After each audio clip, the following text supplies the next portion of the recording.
Então agora a Val vai escolher um objeto desse aqui, um parafuso ou o que tiver ali, e vai escolher uma ferramenta para tirar um parafuso.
A única coisa que eu entendi é que você tem que usar a ferramenta certa. Porque para tirar o parafuso, a porca, se for menor não entra, se for maior também sobra. Somente isso. Eu percebi assim que mesmo com a ferramenta certa, a gente, de repente, na confiança, tem mais dificuldade ainda. A gente ainda tem que se concentrar naquilo ali para poder tirar. Tem que ter habilidade para tirar também, né? E você não gambatear ali para tirar legal, o negócio demora, enrosca e aí vai. Ferramentas grandes para coisas grandes. Ferramentas pequenas para coisas pequenas. Telepregadores para multidões. Mas pequenos núcleos para consolidar essas vidas. Então muitas vezes a gente olha para um mega pregador lá e a gente fala, olha, eu queria ser que nem ele. E de repente a gente até vai chegar a ser. Glória a Deus. Mas ele é uma ferramenta grande para coisas grandes. E muitas vezes nós ainda somos ferramentas pequenas para coisas pequenas. O alicate é multiuso. Ele é diferente da chave de fenda. Ele é diferente do martelo. Ele é diferente das outras. Por quê? Porque o martelo serve para bater. A chave de fenda serve para parafuso, a chave Phillips serve para o parafuso mais, a chave Allen serve para o parafuso Allen, mas o alicate, olha só, então ele aumenta a força, ele segura, ele fixa, ele trava, ele pega coisas quentes e ele corta, além de tirar parafusos danificados, quando a chave não dá mais, porque o parafuso está danificado, você usa um alicate para segurar.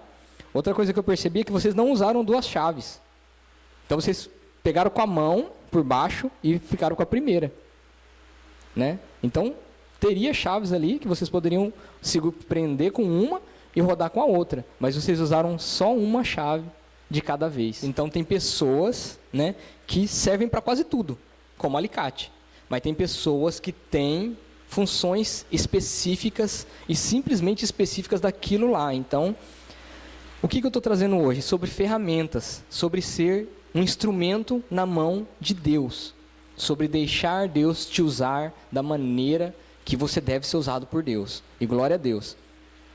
Então, olha, toda ferramenta então ela tem o objetivo de ampliar a força. Então, vocês poderiam ter se esforçado um pouco e tirado no dedo aquilo ali, desrosqueado no dedo, mas os dedos iam estar doendo agora, se é que já não doeu só de usar uma mão. Toda ferramenta serve para ampliar a força. Então, todo obreiro serve para ampliar a força da igreja. Todo obreiro serve para ampliar a força da igreja. Qual é o seu chamado? E eu não vim para responder isso para cada um de vocês. Eu vim exatamente para perguntar e induzir vocês a uma resposta. Então eu não tenho uma resposta para cada um de vocês. Eu quero que vocês meditem hoje sobre qual é o seu chamado. Mateus 22:14 diz assim: porque muitos são chamados, mas poucos escolhidos.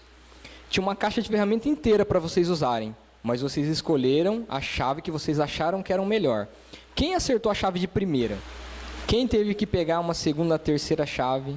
Então, muitos são os chamados, mas muitas vezes são chamadas pessoas que não servem para a função. Não servem para a função. Então você tem que chamar outro, porque aquele serviço específico é de uma chave específica, conforme vocês já perceberam na dinâmica, serve para uma coisa específica. Se você pegasse uma mar larga, de repente ela até conseguiria rodar, mas ela ficaria com aquela folga e ela vai estragar o parafuso e vai estragar a chave. Ou seja, se você colocar a pessoa errada para fazer a função errada, você vai machucar a pessoa e as pessoas com as quais você está trabalhando com ela. 2 Coríntios 5:18 diz assim: e tudo isso provém de Deus, que nos reconciliou consigo mesmo por Jesus Cristo e nos deu o ministério da reconciliação. Glória a Deus. Daí no 20 diz assim: de sorte que somos embaixadores da parte de Cristo, como se Deus por nós rogasse. Rogamo-vos, pois, da parte de Cristo, que vos reconcilieis com Deus. Glória a Deus. Então, você é reconciliado com Cristo? Então você recebeu o ministério da reconciliação. Da mesma maneira que você foi reconciliado com Cristo, você deve chamar as pessoas para se reconciliarem com Deus também. Mas esse é um chamado geral. É um chamado geral. A pastora até pregou sobre isso o ano passado, se não me engano, sobre qual é o seu chamado. Então, o ministério da reconciliação. Mas esse é um chamado geral. E eu quero que você vá mais específico. Eu quero que você vá além disso agora. Então, 1 Coríntios 12, o 27 e o 28 diz assim: ora, vós sois o corpo de Cristo, e seus membros em particular. E a uns pôs Deus na igreja, primeiramente apóstolos, em segundo lugar profetas, em terceiro lugar doutores, depois milagres, depois dons de curar, socorros, governos, variedades de línguas. Qual é o seu chamado? Para que você nasceu?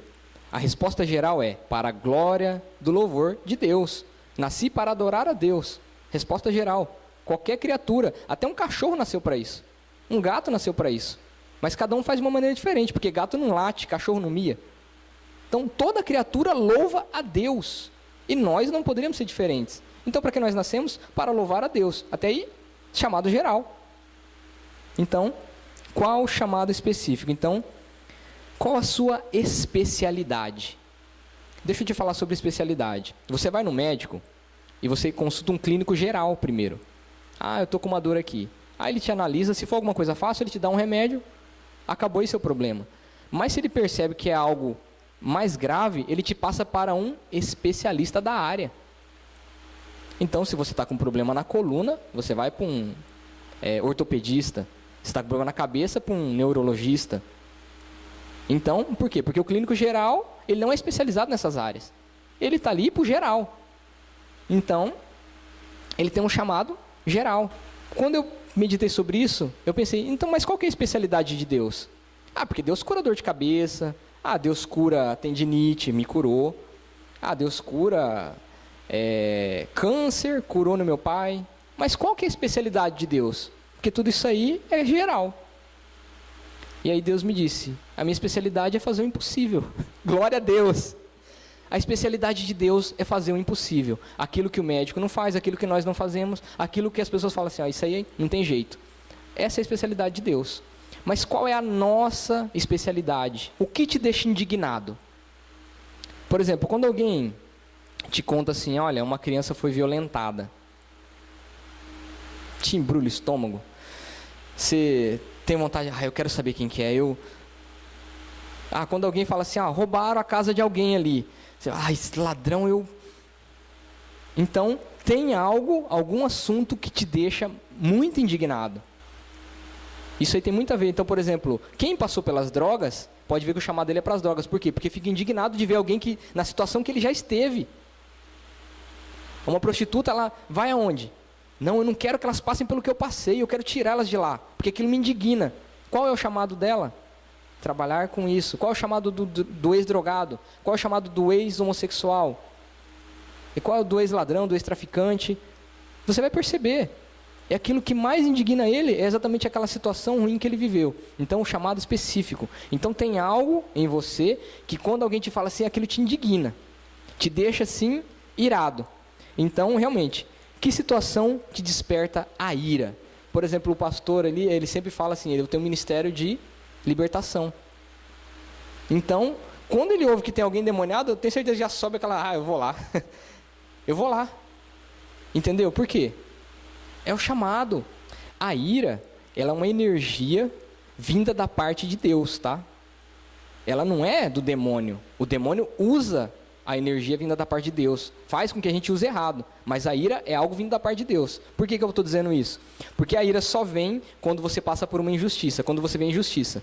Você não fica irado quando você ganha dinheiro, quando você recebe um dinheiro que você não merecia, você não fica irado nessa hora. Agora, tira o que é seu lá, vê no seu lerite lá que faltou dinheiro para você ver. Aquilo te indigna, aquilo te traz ira. Por quê? Porque a injustiça é que causa a ira. Então, Efésios 4, 26 diz assim: irai-vos e não pequeis, não se ponha o sol sobre a vossa ira. O que está dizendo aqui? Você pode ficar irado? Pode, mas você não pode pecar por causa disso. Então, você não pode fazer a justiça com as suas próprias mãos. Você não pode pecar porque pecaram contra você.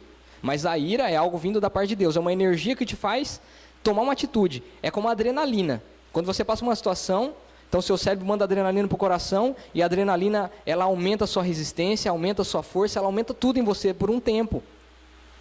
A ira também provoca essa mesma coisa espiritualmente em nós. Só que daí o que o diabo faz? Usa para que a gente faça o mal. Enquanto que a ira não é para se fazer o mal. Então, quando Saul ficou irado, o que ele fez? Ele tomou uma atitude para sair daquela situação que lhe causava a ira. Ele foi lá e cortou a junta de bois, espalhou e falou assim, ó, vamos contra essas pessoas aí, contra os nossos inimigos, vamos à guerra. Então, uma pessoa que pudesse olhar espiritual demais, falando, ia olhar para Saul, você está vendo? Está na carne lá, ó, cortando todos os bois lá, está picotando os bois na carne.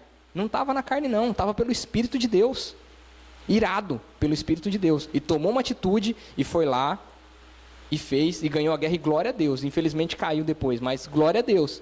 Então a ira é essa energia que vem da parte de Deus, que nós não devemos deixar ser pervertida pelo diabo, não. Por quê? Porque os fariseus queriam o lugar de Jesus. Era a inveja, é uma ira pela inveja, não era pela justiça, ou pela injustiça, é pela inveja. Então uma ira causada pela inveja, não vinha da parte de Deus isso. Mas por que eu estou falando sobre ira? Eu tive que explicar tudo sobre ira. É porque essa ira que vem de você quando você ouve a situação, essa tem muito a ver com o seu chamado. O avivado se comporta como vencedor mesmo na derrota. Por que eu trouxe essa frase? Porque quando você estava testando as ferramentas, então, se você só tivesse uma chance de testar a ferramenta e você tivesse errado, então você teria tido, entre aspas, uma derrota. Uma tentativa que não deu certo. Mas o avivado se comporta como vencedor mesmo na derrota. O que eu estou querendo dizer com isso? Que tem coisas que a gente realmente não sabe. Quem sabe é só Deus. E a única maneira de a gente saber é tentando. Tentando. Então, você teria que tentar a chave. Não é essa? Então. Mas qual que é o objetivo final? Para dizer que é a vitória, porque nós perdemos algumas batalhas, mas não a guerra. Nós perdemos algumas coisas, mas nunca, o final já está garantido, é vitória. Nós somos salvos, Então, o que nós passamos por aqui? Nós passamos por algumas tentativas de vitória, ou seja, não deu certo essa, mas no final o que é? Vitória, ou seja, no final vocês não conseguiram tirar da madeira ali, os parafusos, o prego, tudo, não conseguiram tirar? No final não foi vitória? Mas antes você teve que ter tentativas. O pastor foi que teve mais ali, ó. E bateu, até sair. Então, se cada batida fosse tratado como uma derrota, que nem as pessoas olham, então, falar, o pastor perdeu 50, foi 51 para o prego. E não é bem isso. Por quê? Porque tentativa não conta como derrota. Eu sempre falei aqui, eu não me vejo como pregador. Mas estou tentando. Se não for isso, no final Deus vai pegar e falar, olha, não é isso ainda. Então vamos ajustar a ferramenta, porque não é isso ainda que eu quero de você. E eu vou entender, e vocês vão entender. Mas tentem. Porque cada ferramenta foi criada com um propósito, e nós com certeza fomos criados com um propósito. Então você não nasceu simplesmente para o louvor da glória de Deus. Não era só isso. Porque toda a criação nasceu para isso. Não fica tentando só aquilo que você acha que é a sua área. Primeira coisa, não tenta aquilo que você acha que é só a sua área. Porque de repente, você vai descobrir que você é muito melhor em outra coisa. Então, tente outras áreas. Chamado também tem a ver com aquilo que Deus já colocou em você. Então, tem habilidades naturais em você que vão ser usadas naquilo que você já foi chamado. Habilidade e chamado também são coisas diferentes. Porque, que nem a gente mexeu com ferramenta, ninguém é chamado para ser mecânico dentro da igreja. Então é uma habilidade, serve para outra função. Serve para evangelizar, serve para o louvor da glória de Deus, serve. A pessoa vai consertar alguma coisa e daí a pessoa vai ficar grata por isso e ela vai falar, olha, agradece a Deus. louvor da glória de Deus, habilidade. Então, esportes, lutas, tantas outras coisas assim, médico mesmo. Médico é por louvor da glória de Deus. Então, não é parte do ministério. Isso é função, é habilidade. Mas não tem a ver com chamado. Não tem a ver com chamado. Então, Paulo, para explicar sobre Paulo, eu preciso de 3 versículos. Atos 9,15 diz assim: Disse-lhe, porém, o Senhor: Vai, porque este é para mim um vaso escolhido para levar o meu nome diante dos gentios e dos reis e dos filhos de Israel. Talvez na sua versão está instrumento, e não vaso. Vaso ou instrumento. Ou poderia ser ferramenta. Gálatas 1,15 diz assim: Mas quando aprove a Deus, que desde o ventre da minha mãe me separou e me chamou para a sua graça, revelar seu Filho em mim, para que o pregasse entre os gentios, não consultei carne nem sangue. E ele continua falando. 2 Timóteo 1,11 diz assim: Para o que fui constituído pregador e apóstolo e doutor dos gentios. Glória a Deus. Então, pera lá, vamos entender. Nós lemos 3 versículos. Primeiro, Paulo foi separado antes de nascer. Para quê? Para ser um instrumento na mão de Deus. E qual que era a função dele dentro da igreja? Ele era pregador, apóstolo e doutor. Desde o ventre da barriga, então, Paulo foi separado como instrumento de Deus para ser essas funções aqui. Então, por que eu estou trazendo isso? Porque você tem um chamado de Deus, você foi criado com um objetivo, ou como Paulo, ter 3 funções dentro da igreja, ou 4, ou 5, quantas sejam, mas você foi criado por Deus e separado antes de você nascer, para que você tivesse algo na sua vida e está fazendo. Tem algo que você deve estar fazendo. Então, Paulo era pregador, apóstolo e doutor. Então, pergunte-se, qual é o seu chamado específico? Qual é a sua especialidade? A minha especialidade, por exemplo, não era falar, porque eu era extremamente tímido. Então, de repente, para vocês verem eu falando aqui, aparentemente, naturalmente, assim, tão fluente, vocês não têm ideia de como eu era no colegial, como eu era na escola. Eu não conseguia falar, não conseguia apresentar trabalhos na frente da classe, era uma tortura. Então, não era a minha especialidade isso, mas, conforme você vai se ajustando àquilo que Deus quer. Eu fui me ajustando e cada um vai se ajustando àquilo que Deus quer. Amém? Como eu vou servir ao meu próximo pelo resto da minha vida? O que eu vou fazer para servir o meu próximo pelo resto da minha vida? Enquanto eu estiver vivendo nessa terra, o que eu vou fazer para servir ao meu próximo? Então, pense nisso, e esse tem muito a ver com o seu chamado específico. Se você não serve na terra, você não serve para morar no céu também. Se você não serve os seus irmãos aqui, quanto mais no céu, você não vai entrar, não. Por quê? Porque essa frase não é bíblica, mas é muito verdade. Quem não vive para servir, não serve para viver eternamente. Não serve. Então nós estamos aqui para quê? Para servir. Um psicólogo estava ajudando as jovens a escolher carreira. Então ele perguntou assim para o jovem: você está escolhendo a faculdade, mas eu vou te fazer uma pergunta, jovem. O que você faria, qual profissão você escolheria se não existisse dinheiro? Aí de repente uns falaram: não, eu seria pintor, seria cantor, seria artista. Mas por que então você está escolhendo economia? Por que você está escolhendo medicina? É porque essas coisas dão dinheiro. Mas então, se não existisse dinheiro, o que você faria da sua vida? O que é que te dá alegria? O que é que te dá prazer? Por quê? Porque se você fizer só pelo dinheiro, não vai valer a pena viver. Quantas pessoas a gente conhece que são ricas e se matam lá, se drogam até morrer? Por quê? Não descobriram o sentido de viver. Não tinham propósito na vida. Faziam tudo pelo dinheiro. Então, se não existe dinheiro, o que você faria para servir o seu próximo?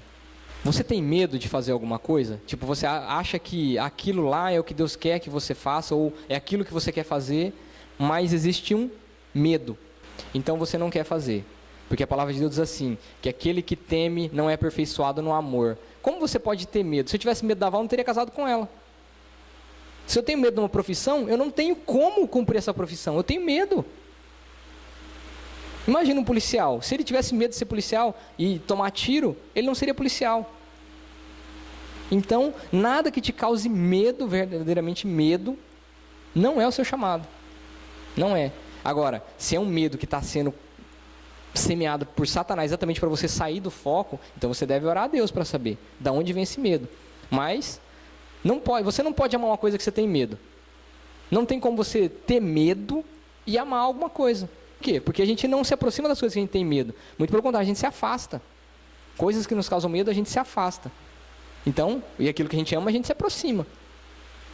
Então, tem muito a ver com o seu chamado. Quando você encontrar um trabalho, que mesmo que você esteja de folga, você quer falar sobre o trabalho, você quer gastar dinheiro pensando nesse trabalho, aí você quer falar sobre esse trabalho, e esse trabalho aproxima as pessoas de Deus,